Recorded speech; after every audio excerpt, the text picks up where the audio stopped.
नमस्कार विद्यार्थी आणि पालक मित्रांनो, मी किशोर कारसेकर स्टुडंट्स हेल्पलाईन सेंटर मध्ये आपलं सर्वांचं स्वागत आहे। तर या व्हिडिओमध्ये आपण डिस्कस करणार आहोत जेही आपली पोस्ट ग्रॅज्युएशन म्हणजे MBA MCA हे जे ऍडमिशन प्रवेश प्रक्रिया होणार आहे, या प्रवेश प्रक्रियेत ज्यावेळेस आपण भाग घेत असतो त्यावेळेस आपल्याला काही डॉक्युमेंट्सची गरज असते। त्याच्यामध्ये एज्युकेशनल डॉक्युमेंट्स असतील किंवा तहसील कार्यालयातून काढायचे डॉक्युमेंट्स असतील। अशा दोन्ही डॉक्युमेंट्स बद्दल मी तुम्हाला इन डिटेल इन्फॉर्मेशन देणार आहे। आणि हे इन्फॉर्मेशन देत असताना यामध्ये आपण पार्ट करण्यात ऑल स्टुडंटसाठी कुठले डॉक्युमेंट्स लागतील आणि जे विद्यार्थी कॅटेगरी प्रवर्गात येतात अशा विद्यार्थ्यांसाठी कुठले डॉक्युमेंट्स लागतील त्याबद्दल आपण इन डिटेल इन्फॉर्मेशन घेणार आहोत।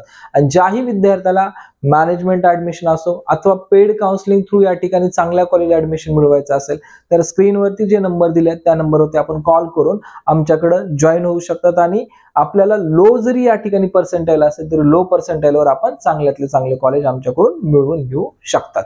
ठीक आहे, तर यामध्ये आपण या ठिकाणी माहिती घेणार आहोत MBA आणि MCA प्रोसेस साठी रिक्वायर्ड डॉक्युमेंट्स। जर डॉक्युमेंट्सचा जर विचार केला तर या ठिकाणी आपल्याला फर्स्ट आहे सीट मॅट्रिक्स।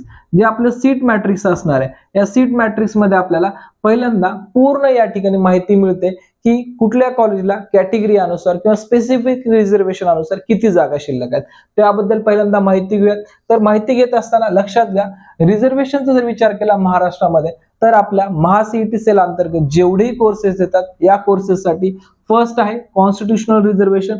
कॉन्स्टिट्यूशनल रिझर्वेशन म्हणजे जे तुमच्या बोर्डवरती दिलेलं आहे की जेवढ्या महाराष्ट्रात कॅटेगरी आहेत त्या सर्व कॅटेगरी कॉन्स्टिट्यूशनल रिझर्वेशन मध्ये येतात। म्हणजे SC ST OBC NT1 NT2 NT3 VGDT आणि AWS या सर्व कॅटेगरीला रिझर्वेशन कॉन्स्टिट्यूशनल रिझर्वेशन मध्ये मिळत असतं। याच कॉन्स्टिट्यूशनल रिझर्वेशन अंतर्गत ज्या विद्यार्थ्याचे पालक भारतीय सैन्य दलात आहेत किंवा डिफेन्स मध्ये आहेत अशा विद्यार्थ्यांना या ठिकाणी D1 D2 D3 या कॅटेगरी अंतर्गत रिझर्वेशन मिळतात। म्हणजे ज्या विद्यार्थ्याचे पालक या ठिकाणी आर्मी नेव्ही एअरफोर्स मध्ये आहेत अशा विद्यार्थ्यांना हे रिझर्वेशन उपलब्ध असतं। यासोबत जे विद्यार्थी फिजिकली हँडिकॅप आहेत किंवा ऑर्फन आहेत अशा विद्यार्थ्यांना या ठिकाणी या रिझर्वेशन अंतर्गत महाराष्ट्रात ऍडमिशन मिळत असतं। प्रत्येक कॉलेजचा सीट मॅट्रिक्स असतो आणि त्या सीट मॅट्रिक्स मध्ये या प्रकारे सीटचं डिवायडेशन केलं जात असतं।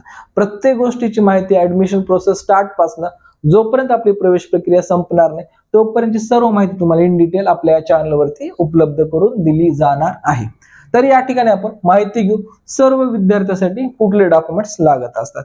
तर सर्व विद्यार्थ्यांचा जर विचार केला या ठिकाणी आपल्याला 10वीचा मार्कशीट लागणार आहे, 12वीचा मार्कशीट लागणार आहे, TC लागेल, नॅशनॅलिटी लागेल, जर आपल्याला स्कॉलरशिप बेनिफिट घ्यायचं असेल इन्कम सर्टिफिकेट लागेल, फोटो लागेल, सिग्नेचर लागेल, आधार कार्ड लागेल आपल्याला, आणि आपण जेही एक्झाम दिली MBA दिली असेल अथवा MCA दिली असेल तर MCA CETचा रिझल्ट लागणार आहे। आणि याच डॉक्युमेंट सोबत आपल्याला ऍडिशनली आपलं जे या ठिकाणी ग्रॅज्युएशन झालेलं आहे तर ग्रॅज्युएशनचे आपल्याला जे काही डॉक्युमेंट्स असतील हे डॉक्युमेंट्स आपल्याला लागणार आहे। आता ग्रॅज्युएशन मध्ये फर्स्ट टू थर्ड इयरचे डॉक्युमेंट्स लागतील की ओनली थर्ड इयरच्या फायनल सेमिस्टरचे? तर मुलांना इथं कन्फ्युजन होतं, बरेच मुलं फर्स्ट इयर पासूनचे डॉक्युमेंट्स या ठिकाणी काउन्सिलिंग त्यावेळेस घेऊन येतात।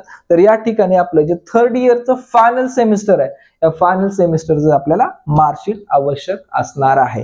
ठीक आहे, हे जे डॉक्युमेंटची लिस्ट दिली आहे हे सर्व विद्यार्थ्यांना लागणारे डॉक्युमेंट्स आहेत। इन डिटेल लिस्ट साठी आपल्या डिस्क्रिप्शन बॉक्स मध्ये मी list of documents for MBA MCA admission प्रोसेसचे सेपरेटली दिलेले आहेत, ते पण डाउनलोड करून आपण चेक करू शकतात। आता याच्यामध्ये आपण आता कास्टचं कॅटेगरी बेनिफिटचा विचार केला असता जे विद्यार्थी SC ST प्रवर्गात येतात अशा विद्यार्थ्यांना कास्ट सर्टिफिकेट आणि कास्ट व्हॅलिडिटी सर्टिफिकेट हे सर्टिफिकेट काढावं लागतील।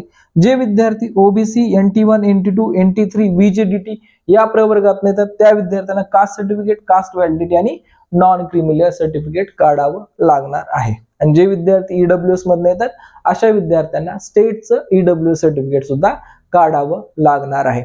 यापैकी जे विद्यार्थी ज्या कॅटेगरी मधून क्लेम करणार आहेत आणि जर क्लेम करत असाल आपण आणि यापैकी एकही जर सर्टिफिकेट आपल्याकडे नसेल तर आपल्याला या ठिकाणी ते कॅटेगरी सीट उपलब्ध होणार नाही किंवा त्या कॅटेगरी प्रवर्गात आपल्याला ऍडमिशन मिळणार नाहीये। याची विद्यार्थ्यांना म्हणजे काळजी घेणं खूप महत्वाचं आहे, कारण ऑन द मोमेंट बऱ्याच विद्यार्थ्यांकडे व्हॅलिडिटीचा प्रॉब्लेम येतो।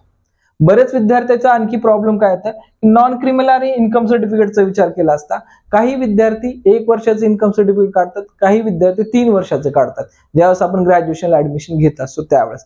तर लक्षात घ्यायचे, आपल्या कुठल्याही डॉक्युमेंट्सवर किंवा हे डॉक्युमेंट ज्यावेळेस आपण तहसील कार्यालयातनं काढत असो तर आपल्या कुठल्याही डॉक्युमेंट्सवर व्हॅलिड फ्रॉम 2025 पर्यंत व्हॅलिडिटी असणं गरजेचं आहे. व्हॅलिडिटी फक्त 2 डॉक्युमेंटची या ठिकाणी चेक केली जाते, त्याच्यामध्ये एक आहे नॉन क्रिमिनल आणि दुसरं आहे याच्यामध्ये इन्कम सर्टिफिकेट. याच 2 डॉक्युमेंट्सला या ठिकाणी व्हॅलिडिटी दरवर्षी म्हणजे किंवा दरवर्षी काढावं लागतात किंवा दर 3 वर्षाला काढावं लागतात.